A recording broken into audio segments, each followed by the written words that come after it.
Petrol కి సంబంధించి మనకేమి ఇబ్బందులు రావు, మీరేం టెన్షన్ పడవసరం లేదు అంటే పానిక్ అవ్వడమే కాకుండా క్యాన్లలో ఇష్టం వచ్చినట్టుగా పెట్రోల్ కొట్టించుకుపోవడమే తప్పు అంటే భారత్ మాతాకి జై అనకండి. 100 రూపాయల పెట్రోల్ అంటే లీటర్ పెట్రోల్ ఫ్రీగా ఇస్తా అని చెప్పగానే కక్కుర్తి పడి భారత్ మాతాకి జై అనడం మానేసిండ్రు. लाइन में है ना, चलो भाई, भारत माता की जय ऐसा मत बोलो मेरी जान। मुसलमान हमेशा आगे रहा, हिंदुस्तान पे जब भी मुसीबत आई हिंदुस्तान में मुसलमान आगे रहा।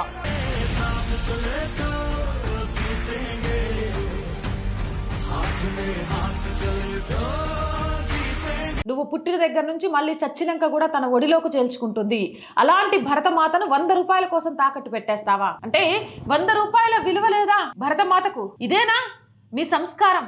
ఇది ఎక్కడో అస్సాంలోనో, పశ్చిమ బెంగాల్లోనో, బీహార్లోనో, లేకపోతే పాకిస్తాన్లోనో, ఆఫ్ఘనిస్తాన్లోనో, బంగ్లాదేశ్లోనో జరగలేదు. మన తెలంగాణలోని హైదరాబాద్ లో 100 రూపాయల విలువైన పెట్రోల్ బాటిల్ ని పంచిపెడుతూ ఆ వెధవ భారత్ మాతాకి జై అని అనొద్దన్నాడు.